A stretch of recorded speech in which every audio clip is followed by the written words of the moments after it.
Yaba muri iki gihe ndetse no mu binyejana byabanje, hari imbaga nyamwinshi z'abantu bakijijwe n'umupira cyangwa n'izindi siporo muri rusange, yaba abayikina, abawureba ndetse n'abandi bafite aho bahuriye nawo.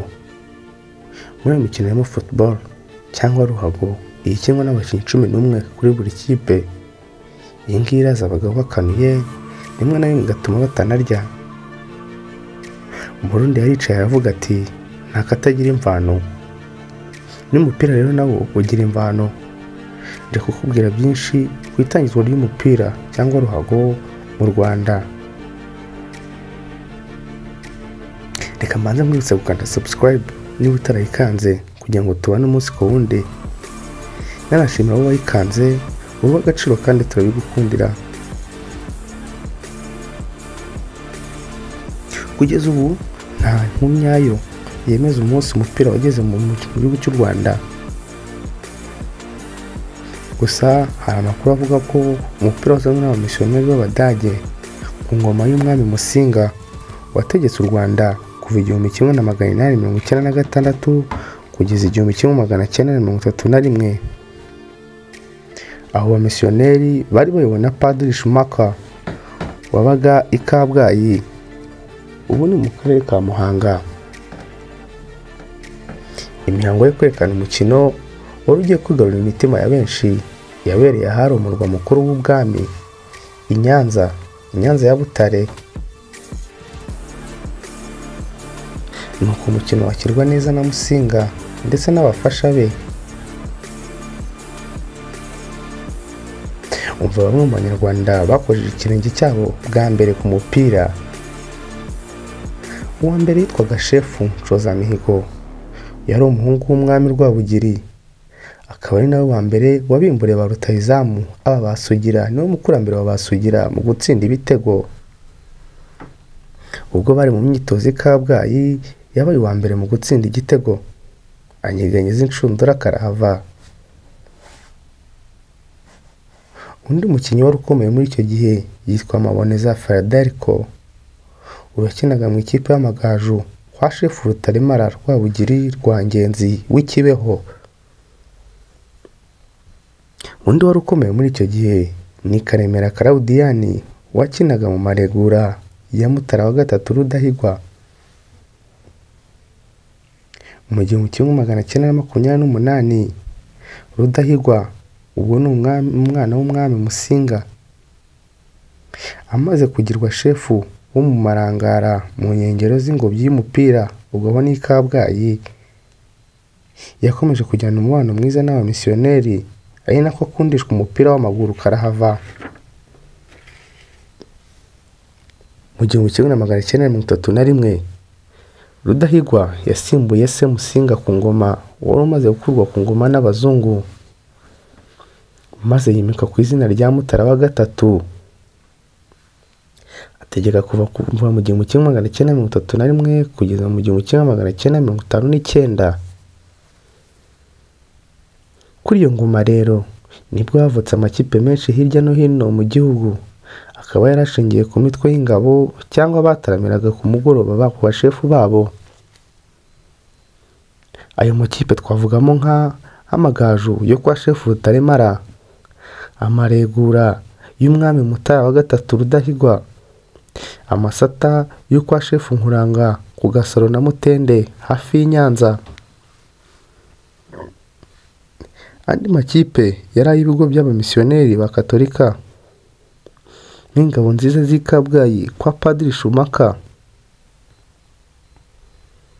Icyo gihe buri kipe yari ifite indirimbo yarimbwaga mbere na nyuma y'umukino. Mu icyo gihe na shampiyona yabagaho, amakipe yakinaga imikino y'igishuti myinshi cyane, ndetse rimwe na rimwe agakina n'imikino mpuzamahanga n'amakipe y'Ibujumbura, i Burundi ndetse na Bukavu, Kongo, mu cyahoze cyitwa Zaire. Ibi byanditswe no muri za kinyamateka zo mu 1940 kuzageza 1950.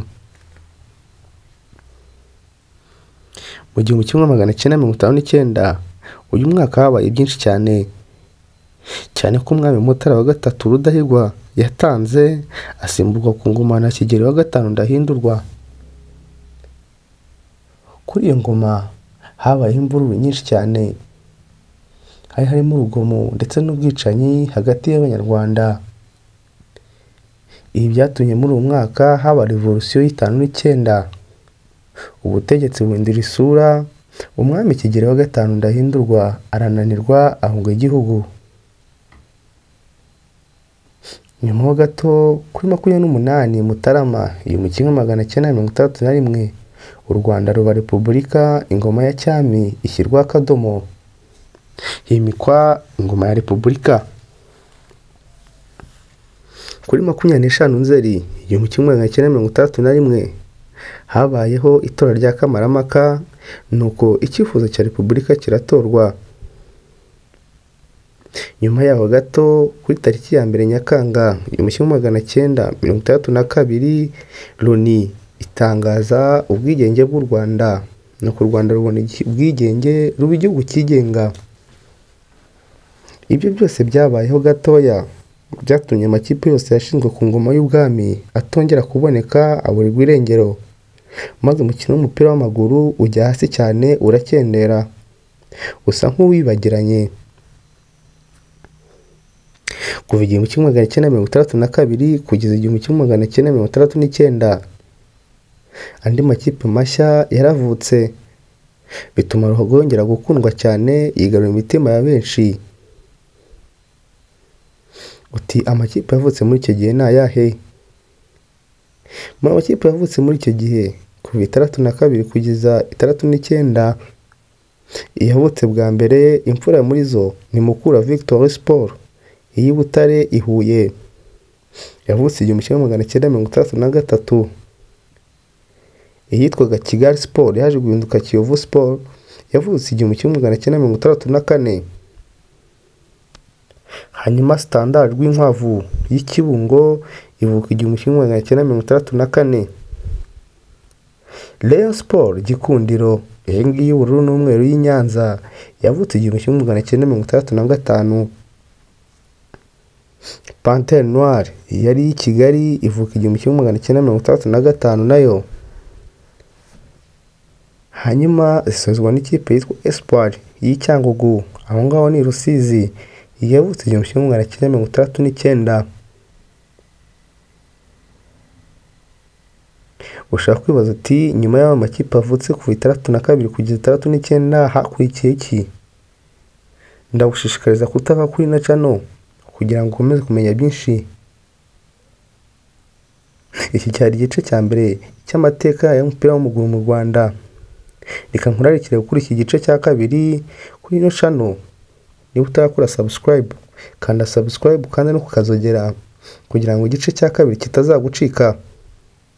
Reka ngushimire cyane wakomeje kuntega amatwi. Ngushimire cyane wo kandi subscribe. Uri w'agaciro kandi turabikubahira.